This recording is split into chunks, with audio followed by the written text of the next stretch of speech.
Start this shit with a bang. One of the most common laments in contemporary film discourse is the death of the original blockbuster. I've talked about it a lot on the channel. It sucks.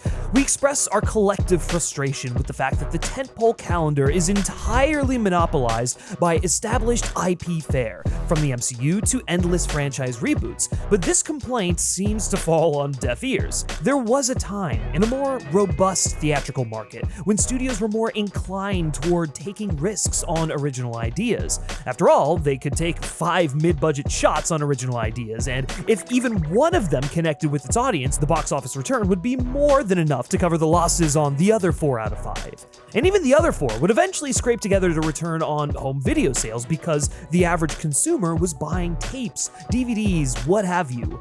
Now, with shrinking theatrical windows, residual free windowed streaming deals, and studios betting an entire calendar year's bottom line on a few massive blockbusters, it's exceedingly rare that you see something made for a budget north of $100 million that doesn't have a built-in audience from existing brand awareness. Once in a blue moon, no pun intended, you get an Avatar, a Nope, even a Tenet, and the real Tenet heads know that this one's a fucking winner. More Tenets in the world, please. But we're lucky to see one of those a year. Even the best crafted, most widely beloved hits of the last decade, like Fury Road and Top Gun Maverick, the ones that transcended their blockbuster label through innovations in craft and married the critical audience with the commercial one, they're based on IP. But this year, under the lights of the full moon, comes one of the best we've seen in ages. Sinners is here, baby, and woo, it fucking rocks. I got such a rush watching this film. I was left speechless. This is the shit film fans want. If you love movies, this is the movie for you. Now, before I get too effusive on the film, let's hit the cliff notes on Ryan Coogler and his career. In 2013, after a series of short films produced in the master's program at USC, Coogler went to Sundance with his debut feature, Fruitvale Station. The film starred Michael B. Jordan and told the story of the tragic murder of a black man by police in Coogler's hometown of Oakland, California. It was a story very personal to Coogler, but it was executed with such shocking verve for an unknown filmmaker that it took the festival by storm and went on to gross nearly $18 million on a sub-$1 million budget. In a rare instance of studio executives making smart decisions, they jumped on Coogler and gave him the chance to write and direct a sequel to the Rocky franchise about the estranged son of Apollo Creed. In lesser hands, this would have been a paycheck movie capitalizing on audience nostalgia, and quite frankly, it could have sucked. Who wants to see a movie about Apollo Creed's son? That kind of misses the appeal of the Rocky franchise. But Ryan Coogler managed to deliver Creed, a masterpiece in the classic Hollywood tradition, arguably the best film in the entire Rocky franchise. Now, at the height of his powers, he got the job writing and directing Black Panther, which would turn out to be his defining work for most audiences, and a true pinnacle of the MCU when that machine, was still kind of cooking. Once again, he brought Michael B. Jordan along, but also partnered with the brilliant Chadwick Boseman to tell a story that brought a truly meaningful representation to the MCU and resonated with audiences across demographics. At this point in time, Coogler seemed unstoppable. He was, by all accounts, a joy to work with, and the rare contemporary director whose voice was strong enough to resonate beyond the heavy guise of studio filmmaking. And then, tragedy struck. During the heights of the pandemic, following a battle with terminal disease hidden from the public eye, Chadwick Boseman died suddenly, leaving a massive void where his talent once lived. Beyond the anguish felt by his family, colleagues, and fans, this created an impossible task for Ryan Coogler and the MCU's parent company, Disney, finding a way to salvage the Black Panther sequel that had only begun production when the pandemic struck.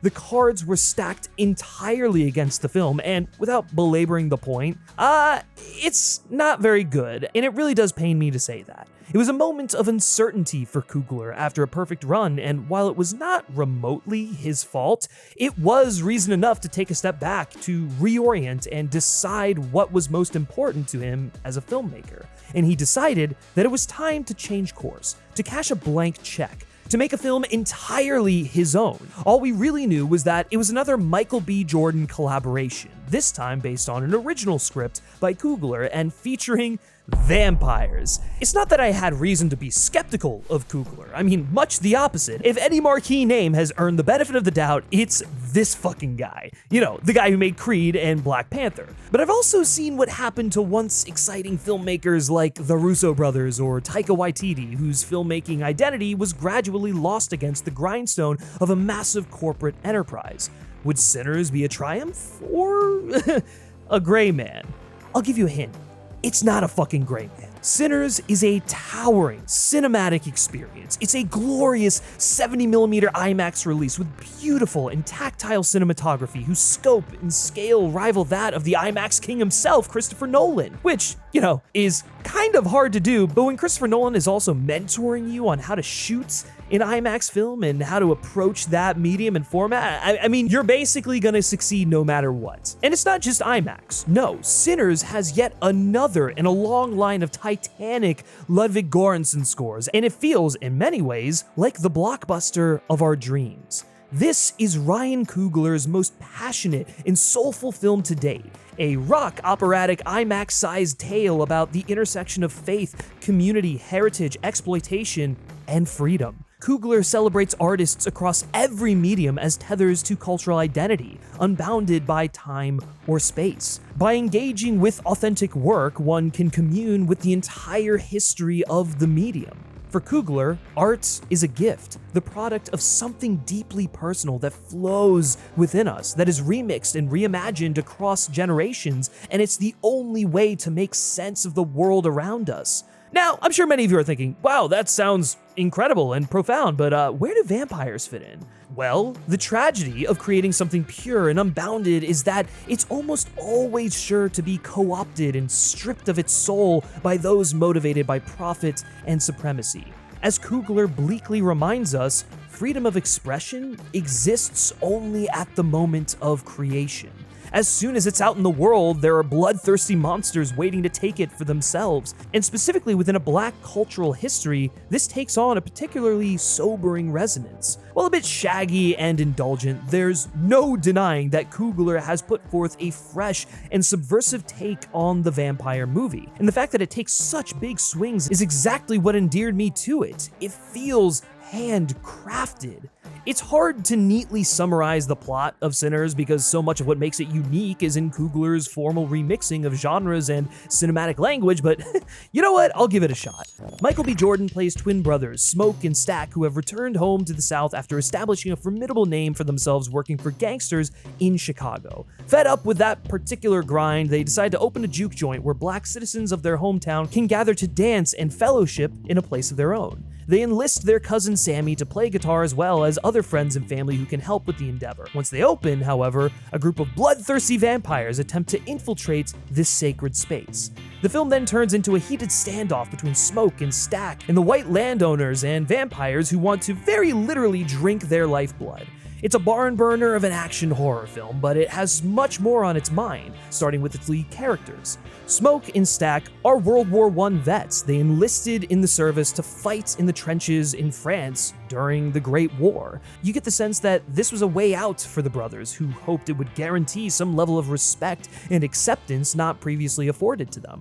But in war, they were merely tools for their government, and when they got back stateside, nothing really changed. They moved to Chicago, where the most viable career path for their learned skills was a life of crime, working with and eventually stealing from Al Capone. They hoped to carve out their piece of the American dream so they could bring it back to their hometown in the hopes of restoring a sense of hope and community. While on a shared trajectory, they both experienced their own respective hardships. For Smoke, it was the loss of his son. For Stack, a forbidden romance with a half-white woman named Mary, played by Haley Steinfeld. Both brothers feel trapped and powerless to uproot a system where all the money in the world can't buy them what they most desire, which is a cognitive dissonance, since money is the god heralded by American society at large. Because of all Smoke and Stack have experienced and how far they've gotten in life, they're jaded by the concept of the American dream. They know that the only people in America who are afforded the dream are the ones who take it. So why shouldn't they be allowed to take it for themselves when their white neighbors do the same? The brothers know that freedom is a lie. You either assimilate or resist, and neither is a particularly appealing option, especially when one costs you your soul and the other your safety. When they realize that participating in the racist economy of America entails certain limitations for black men, they do what marginalized people must do to combat injustice. They prop up black art and culture and create a space where their community can participate. A black-owned business that employs black and marginalized workers made for black patrons as a free and safe space for a black community. They may have done bad things in Chicago, but it was ultimately in service of helping their people back home. However, the property owners who leased the space to them are white men, specifically members of the KKK, who see this as an opportunity to get the entire black population under one roof where they can be easily killed. The dream is a lie.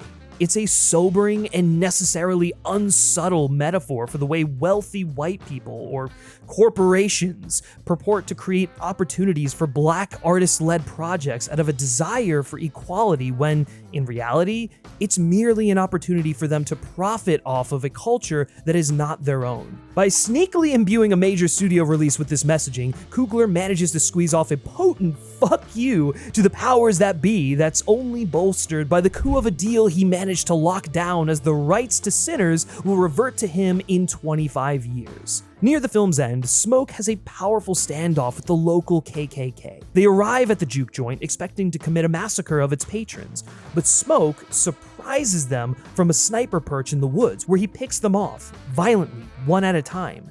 His brother is a vampire, his patrons have burned to death in the sun, and his vision for community building has gone up in flames. But you know what? He doesn't care. He's gonna stay and fight for what's his because no one else is going to give it to him. Once he has killed all of the clan, he realizes that he's wounded and sure to die himself. And in that moment, he's afraid to reach out for his child because he doesn't want his legacy to taint his son. This is the guilt he carries with him, the heaviness. He feels unworthy of holding his son. It's the burden that weighs him down in the years following his infant son's death. In a larger context, this is how many older minorities feel when dealing with their children, future generations. They don't want their sins to be passed down to them. They want something better. And that can't be an eternal life of vampiric assimilation with white America. Despite centuries of vampire stories and lore, Coogler manages to find a new way in. The vampire is more complicated than the traditional metaphor it embodies.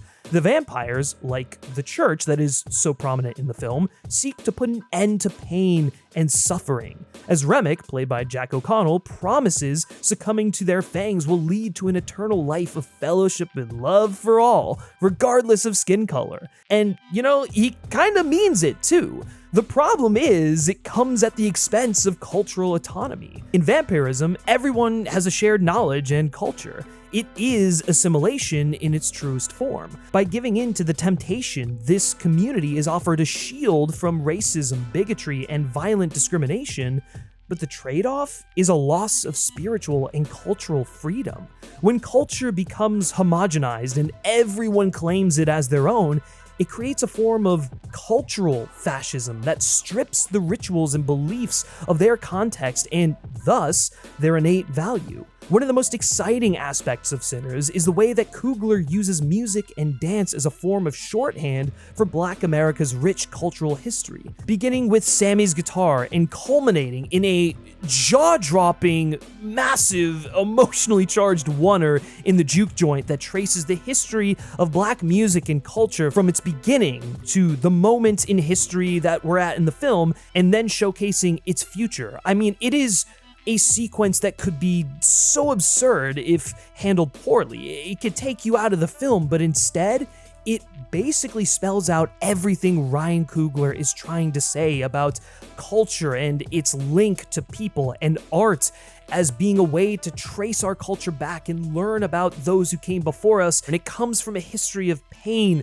love, the environment that they're a part of, and every tribe of people has their own culture. As we see that it's not just Black Americans that are having the history of their art and culture depicted in this oneer, but we also see that of Asian Americans as well. This entire sequence shows very plainly what is at stake. White American profiteers have co-opted and bastardized Black culture from the country's inception, and Sinners marks Coogler mounting a violent defense of a culture that is and must remain theirs. This is why when Remick instructs his legion of step dancers in a large-scale, admittedly electrifying Irish dance, we see the power and danger of cultural exploitation. As he alludes to at the end of the film, he wants Sammy and his guitar because of the soul it possesses, the humanity and truth found within the music. As he says, "I want your stories and songs." That's the real terror, the system consuming not just the culture, but the self. And yet, through all of the vampiric horror, one of the most brilliant things Coogler achieves with Sinners, and there's no shortage of brilliance on display here, is in his remarkably nuanced depiction of the vampires, and more specifically, Remick. By casting an actor like Jack O'Connell and making Remick Irish, a demographic historically met with intolerance upon their arrival to America, and even before that, just being in Ireland and being subjects to British prejudice, the vampires are less a force of pure racism and more of a complicated adversary. Remick's an antagonist for sure, but he's not so much a villain as he is a victim, and I think making that distinction by including the KKK is crucial. He's the prime example of someone who could either be a victim to America's intolerance or assimilate at the expense of his culture's soul.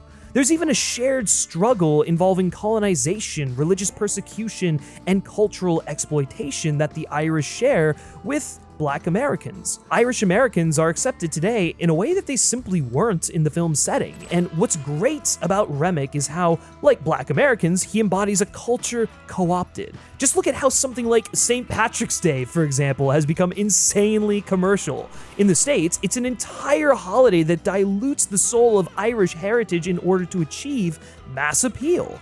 The Irish were also forced to assimilate. I mean, there's literally a book out there called How the Irish Became White that describes that forced assimilation better than I ever could. So, it's a very insightful read, especially if you didn't realize that the Irish, upon coming to America, were not considered whites. I mean, at least culturally. It's telling that the first song Remick and his two recently undead buddies sing in an effort to win the trust of the twins is Pick Poor Robin Clean, a blues song that originated from Black musicians. It's such an overly rehearsed performance that, while superficially impressive, lacks sincerity. This stands in stark contrast to the moments when Remick wistfully sings the folk music of the motherland. The only moments of true cultural authenticity come in isolation with people he's forced to sing with, people who could never understand and appreciate the music as it is, yet, through a vampiric hive mind, have created a superficial support system for him devoid of soul.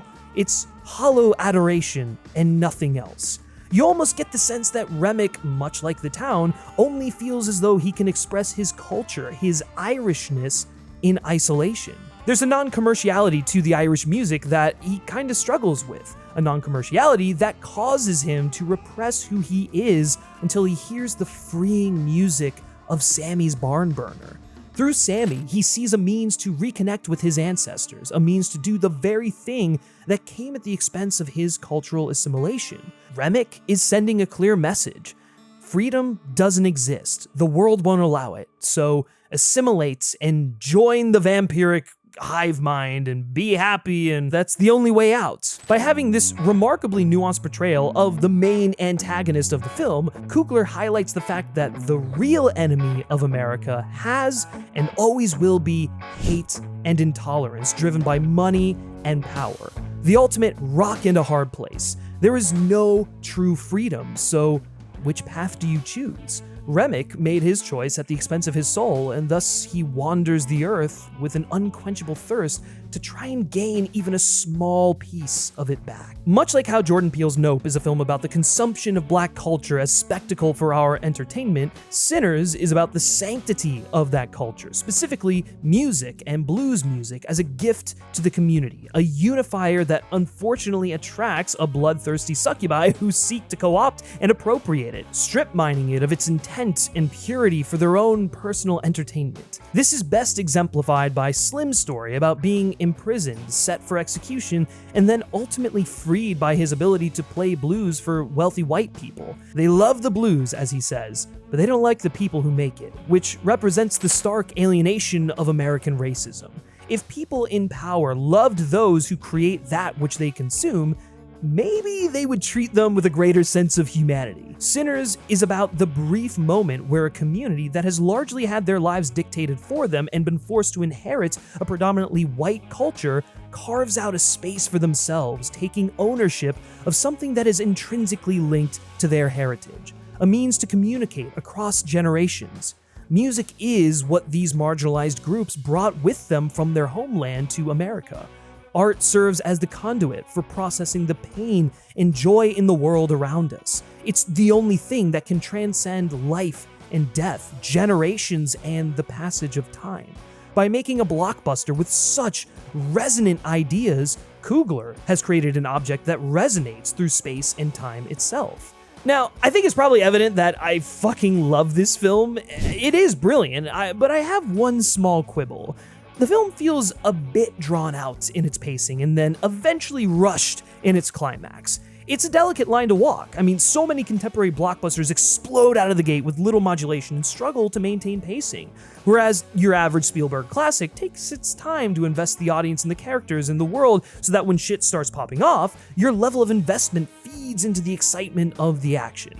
I admire Coogler swinging very deliberately in the classical direction, but he spends so much time investing me in these characters and their world that when we reach the final confrontation, I just want it to last. I want it to be this big Left 4 Dead-esque finale, or like Call of Duty Zombies finale, and I don't know, maybe that's on me and just my expectations, but because they spend the whole film gearing up for this big siege moment, when it finally happens, and look, it's truly great. When that aspect ratio expands, you're like, holy shit, I'm in it.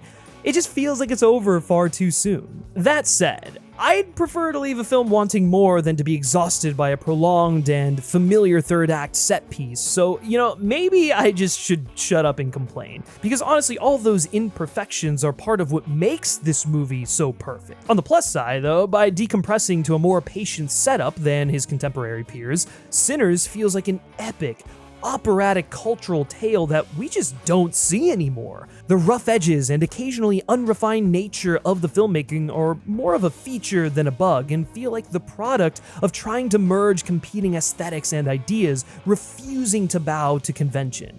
Shit, there are parts of this film that feel like James Cameron-sized melodrama in their marriage of outsized human emotion and spectacle, which is a massive compliment.